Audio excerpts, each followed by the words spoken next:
The tank that never took off. The wild story of Christie's convertible tank and why America passed on it. Picture this. It's the early 20th century, and the world's gearing up for a new kind of warfare. Tanks are about to become the kings of the battlefield. In the middle of this revolution stands John Walter Christie, an American engineer with big dreams and even bigger ideas. His brainchild? A wheel-end track tank that could zip along highways like a car and rumble over rough terrain like a beast. Sounds like a game changer, right? But here's the kicker. America, the land of innovation, said no thanks to Christie's vision. Why? Was it a case of a genius being ignored, or was his tank just too wild for its time?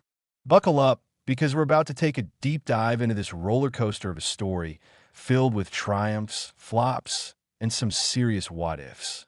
On the 25th of March, 1931, the U.S. War Department inked a deal with Christie's company, the U.S. Wheel Track Layer Corporation, to build 5 wheel-end track tanks called the Convertible Medium Tank M1931. 3 months later, on the 12th of June, they bumped the order up to 7. 3 of these tanks, dubbed the Convertible Medium Tank T3, were meant for the infantry, while the other 4, known as the Combat Car T1, went to the cavalry. Though, fun fact, the cavalry called them armored cars to dodge some bureaucratic red tape. The first tank rolled out in September 1931, and the 7th and final one arrived in March 1932. Each tank cost a hefty $34,500. But here's the catch. That price didn't include weapons, turrets, engines, mufflers, or radios. Those had to be added later by U.S. arsenals. This deal was the high point of Christie's career as a tank designer. But, as we'll see, it was a victory that came with a bitter aftertaste. In this deep dive, we're not just retelling the tale of Christie's tank. We're unpacking why it flopped in America while sparking revolutions abroad, throwing in some economic context, and sharing our take on whether Christie was a misunderstood genius or a dreamer who overplayed his hand. We'll also look at what his story means for innovation today. So let's roll into this epic tale of tanks, ambition, and missed opportunities. Meet John Walter Christie, the man, the myth, the maverick. John Walter Christie wasn't your average engineer. Born in 1865, he lived for 78 years, dabbling in everything from shipbuilding to race cars. The guy was a jack of all trades with a knack for pushing boundaries. He wasn't one to sit in an office sketching blueprints. He was out there getting his hands dirty, racing cars, and dreaming up machines that could change the world. When World War I showed the power of mechanized warfare, Christie saw his chance to leave a mark. His first big win wasn't with tanks, but with self-propelled artillery. From 1918 to 1923, his designs, like the Christie M1919 155mm gun motor carriage, were game changers. These beasts could hit 20 miles per hour on tracks and 32 on wheels, making heavy artillery way more mobile than ever before. For an army obsessed with moving big guns faster, this was huge. But when it came to tanks, Christie's story got messy. His first tank, the Christie M1919 medium tank, was, well, let's call it quirky. Some of the wheels didn't even have suspension, which made for a bumpy ride, literally. His next try, the M1921, left people scratching their heads, wondering what it was even for. He also tinkered with amphibious tanks, but their purpose was anyone's guess. These experiments cost the War Department a whopping $800,000, enough to buy 200 light tanks back then. No wonder the military started side-eyeing Christie, especially since he had a knack for rubbing people the wrong way. By 1928, Christie was drowning in debt and had burned bridges with the War Department. But he wasn't done. He came back with a showstopper, the Christie M1928. This tank was a demo model, built to wow the crowds with its speed and ability to switch from tracks to wheels. It was like something out of a sci-fi flick, and it got the military's attention. But behind the glitz, there were problems brewing that would tank his big comeback. The big deal that wasn't, the 1931 contract. The contract for 7 convertible medium tank M1931 machines was Christie's moment in the spotlight. But it was a fleeting one. Why? For starters, the price tag. $34,500 per tank was steep, especially since they arrived half-finished, without guns, turrets, or engines. Compare that to light tanks that cost half as much and came ready to roll. Second, Christie designed the tank on his own terms, not the military's. He wasn't building to their specs. He was building what he thought they should want. Big mistake. To make matters worse, his company was on the brink of collapse. The Christie M1928 cost $382,000 to develop, and he'd borrowed heavily to make it happen. That kind of financial pressure pushed him into risky decisions, like picking fights with the War Department and ignoring their feedback. The result? The next contract for 5 upgraded tanks, the convertible medium tank T3E2, went to American LaFrance, not Christie. That was the beginning of the end for his American dream. Why did America say no, thanks? It's easy to look at Christie's tanks and wonder why the U.S. military didn't jump on board. They were fast, innovative, and looked like the future. But dig a little deeper, it makes sense. First off, money was tight. The Great Depression hit in 1929, and the U.S. military budget was slashed to the bone. Historical records show that in 1931, defense spending was about 1% of GDP, roughly $700 million.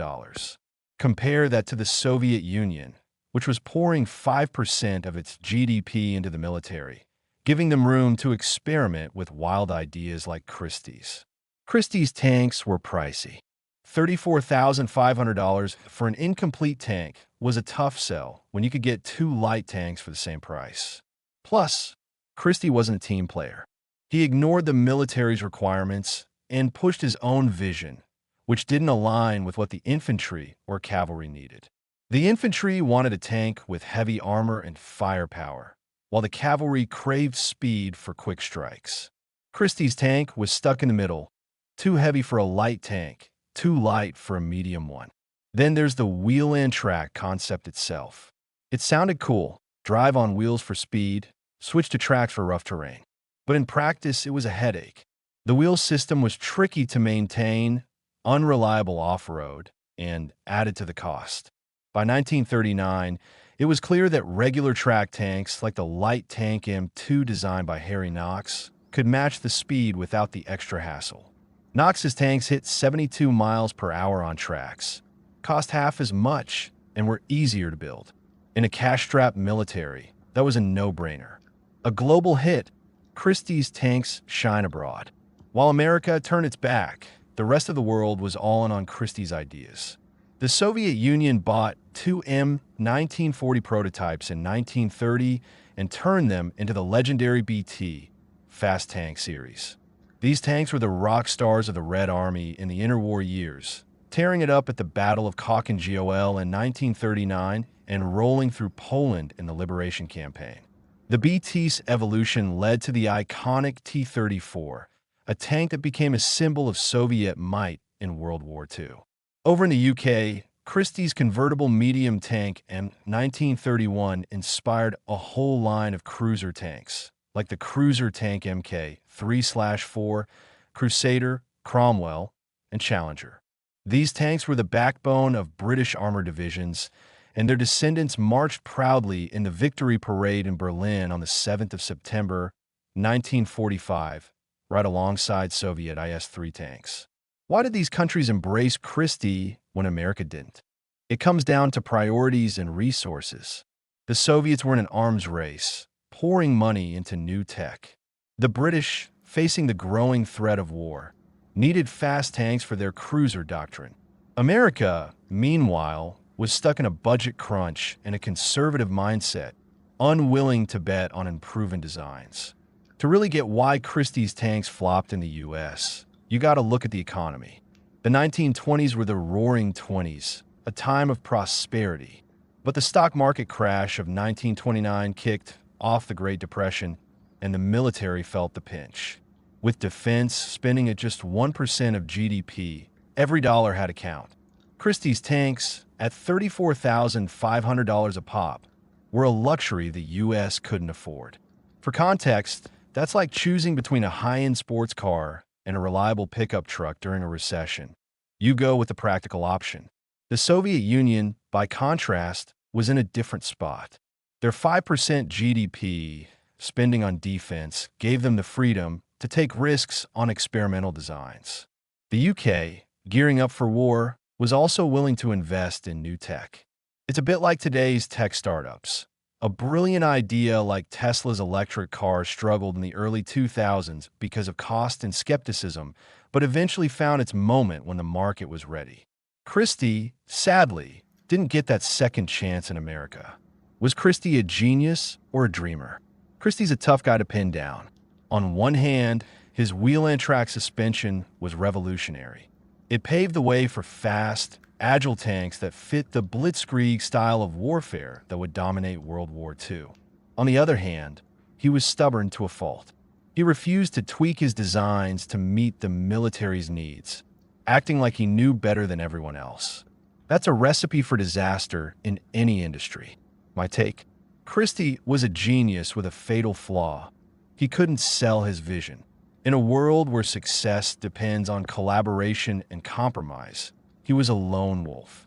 If he'd played ball with the War Department, his tanks might have been the backbone of the U.S. Army. Instead, he's a footnote in American history, but a legend abroad.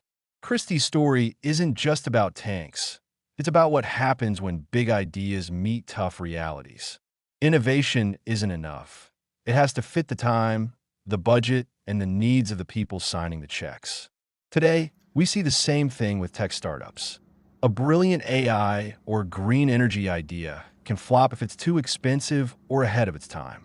Christie's wheel-end track concept, while a bust in America, changed the game elsewhere. It's a reminder that even failed ideas can plant seeds for future success.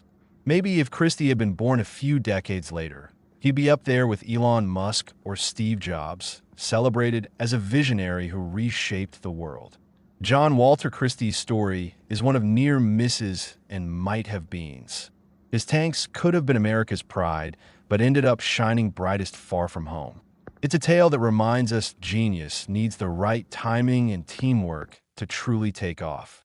Subscribe to our channel for more epic dives into history's hidden gems. Drop a comment below. Do you think Christie was a misunderstood genius or a dreamer who missed the mark? Let's get the conversation rolling.